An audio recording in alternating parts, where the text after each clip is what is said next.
Now let's bring in our political panel. Daniel Littman is a White House and Washington reporter for Politico, and April Chapman is a Project 21 ambassador. Great to have you guys. Thanks for having us. Thank you. Of course. So we just were watching clips of Newsmax hosting an annual event in Israel celebrating friendship and loyalty. This is Israel remembering October 7th today with the Nova Healing Concert. Newsmax's Carl Higbee sat down with Netanyahu to talk about the push for peace. What's the end result in a perfect world for Gaza? We're fighting to free Gaza from Hamas tyranny. The end game is to get Hamas to lay down its arms, to have Gaza demilitarized, which means you can't smuggle in arms, you can't manufacture arms. Third, to have overriding Israeli security control, get all the hostages out, and then have some transitional authority, some peaceful governance that is not dominated by people who support terror, educate their children for terror, or launch terror. Daniel, I'll start with you. Your reaction to this interview. No, I think it's an important interview because this is a critical time as Donald Trump, he is trying to bring peace to the Middle East. And Netanyahu, he has sometimes not always had the best relationship with this term because he has felt like potentially Netanyahu is extending this war longer than he should, potentially for political reasons. But we have seen that it's very hard to make a peace deal with Hamas. They are a much diminished organization. And there's a lot of pressure to bring the hostages home from the Israeli public. And so what Trump doesn't want is for Israel to get in a 10-year war where they're just bogged down like Iraq or Afghanistan. So he would like to wrap this up, but in a way that you can't have October 7th happen again. And then Hamas is a much diminished organization. Whether you look at bringing those Hamas leaders out of Gaza, and bring them to a third-party country where they can never come back to Gaza. That's one idea that has been floated. Yeah, so April, Hamas has been hurt significantly. I believe many of their leadership has been taken out, but they have not been eliminated. And Prime Minister Netanyahu is determined to make sure that Hamas is eliminated. What are your views on the Prime Minister's view and his desire to eliminate Hamas to protect Israel? Well, you know, as a leader of his nation, he has every right to want to protect the safety of those that he is given the responsibility to be in charge over. So in listening to him outline his objectives, they seem very fair, they seem very above board, and they seem very reasonable. The issue is that we're dealing with terrorists who haven't been known to keep their word and do what they're supposed to do because they are fueled by a level of evil that many of us just are simply unable to comprehend. So based on Netanyahu's words, you know, we want to take what he is saying at face value, and two things can be true at the same time. He wants peace, he wants protection for his people, but evil has to be destroyed. And so I understand the both and approach, not wanting to be in an extended war. So I want to take his words at face value. And because Israel is an ally, I'd like to support him in that effort, but we need to do so speedily to prevent more loss of life. Yeah, great points there, April. And now, shifting gears, but still staying with the international theme, the whole country is paying attention to President Trump's move to federalize Washington, D.C., even as the mainstream media is finally admitting crime is a problem. Take a look. You don't think more police make streets safer? No, Joe. I'm a black woman in America. When I go to D.C., I'm not afraid of losing my wallet so much as I'm afraid of losing my vote. I'm not afraid of losing my wallet so much as I'm afraid that my children's freedom to breathe will be stolen in a world where climate change policy is non-existent. I'm afraid that the future of middle-class people will be stolen by the very things you were talking about, cutting the safety net, cutting Medicaid, cutting rural hospitals. Right. So, Daniel, looks like people on MSNBC are not worried about crime in D.C. I mean, you live there. Yes. What do you think about the president's effort to make D.C. safer and those panelists' comments? Yeah, we'll have to see exactly how federal law enforcement, how long they're going to stay, because if it's just a short time, then there may not be a long-term impact. What you don't want to do is make D.C. feel like It's a city on guard where you have tons of federal law enforcement when the crime rate has been going down, at least the violent crime rate from a peak in 2023. And so Muriel Bowser, she still has control of her city. So she still has a lot of power. And so that's one reason that she hasn't gone full bore against this, because she recognizes that there can be some benefits to added cops on the street, even if it's not exactly what she wants. But at least she still has major responsibilities as mayor. So she could get stripped of those responsibilities by Trump if she kind of acts out of line. And so far, we haven't seen any clashes except that one guy who threw a Subway sandwich at that police officer, trying to, he must have been drunk because he is facing felony assault, so he could be in jail for a little bit of time. That's right. And Jeanine Pirro was coming out saying that he will face serious consequences, something that we haven't seen in D.C. in quite a while, April. But that's part of the problem, right, in terms of trying to get these youth gangs or individuals off the streets. It has a lot to do with the fact that they know they can come to D.C. and they won't face any ramifications. But yet the Democrats are pushing back. It almost seems like every Democrat is pushing back on this issue, not embracing the extra help that President Trump is providing, and also forgetting the fact that D.C. is already federalized. D.C. is not a state. President Trump has every right to go in there with the National Guard and to protect it. And okay, maybe in other states like New York and Illinois, there might be some gray area, but here he has the power to do so. Your take on it? You know, I grew up in the inner city, and it's so funny to hear Democrats say, well, you know, crime is down.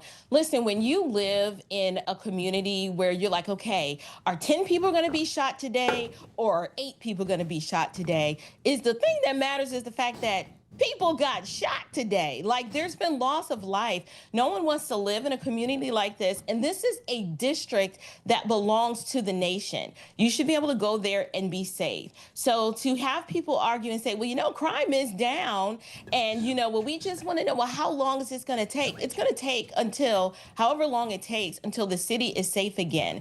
Democrat policies is what has prompted all of this uptick and rise in crime, is because there is a lack of consequence. When people know, just like with children, if I do this, nothing's going to happen to me, they're not going to stop. They're going to be more emboldened, and it's going to get worse. So I applaud President Trump's efforts to rein in the terror that's descending upon this city. And I'm hoping other Democrat leaders and mayors of these other cities that are completely uninhabitable because of the level of fear and crime, I'm hoping they'll take notes and get their cities under control before the federal government has to do it for them.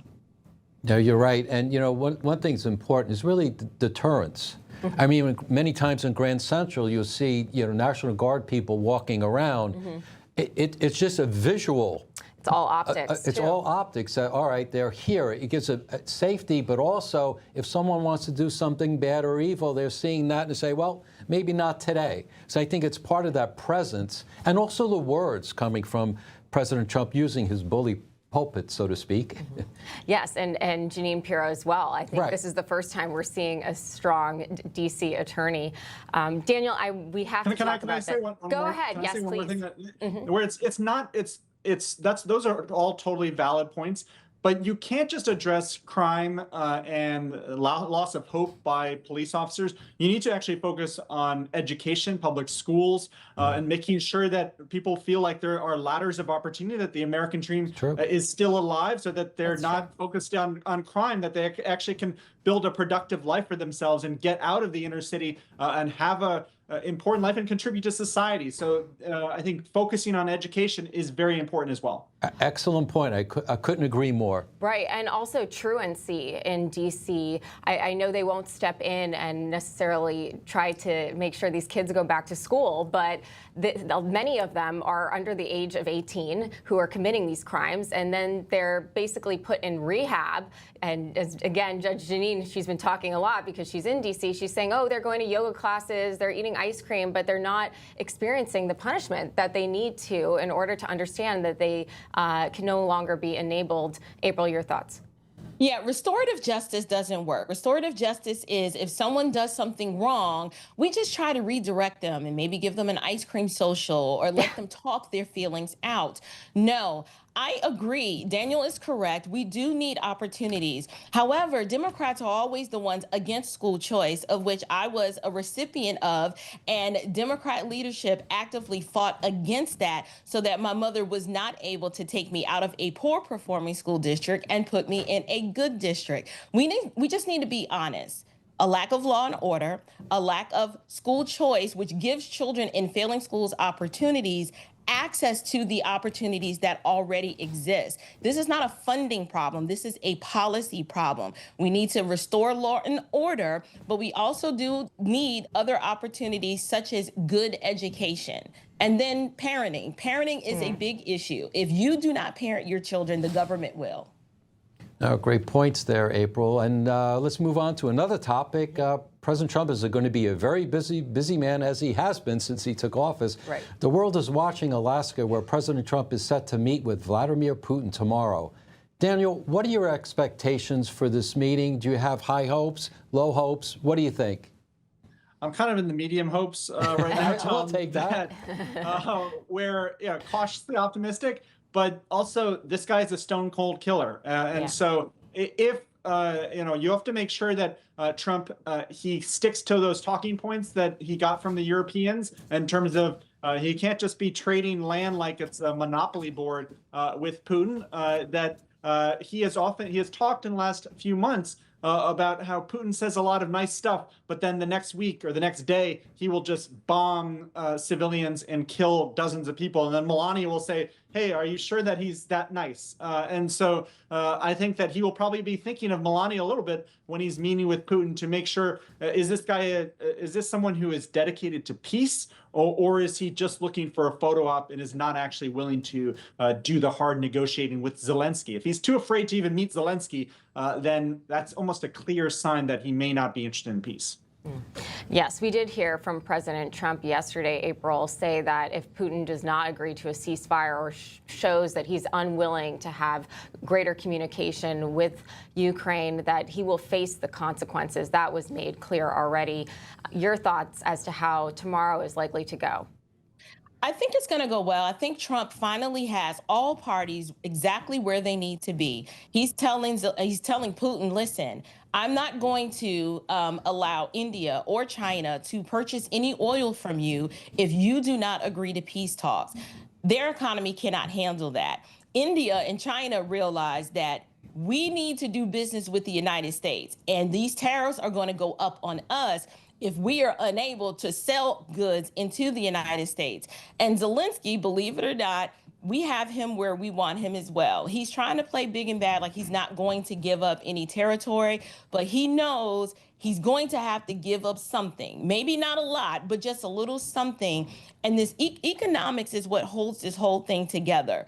India knows they need to do business with us. China even knows they need to do business with us. Both of them have put in a call to Putin and said, listen, you need to go on over there to Alaska and meet with Trump and strike a deal. We can't afford it for you not to do it, and you can't afford not to do it as well. So I think it's going to turn out just the way we expect. Yeah, Daniel, too, we were talking about it earlier this week. Tom mentioned the historic nature of where they're meeting as well in Alaska, the fact that this is Vladimir Putin's first time in 10 years visiting the United States. So this clearly shows that he is potentially willing to come to the table. He's maybe meeting us halfway. Talk a little bit more about this meeting with the backdrop of history as well, thinking about Ronald Reagan and Gorbachev and maybe previous agreements with Russia. Yeah, I just think that.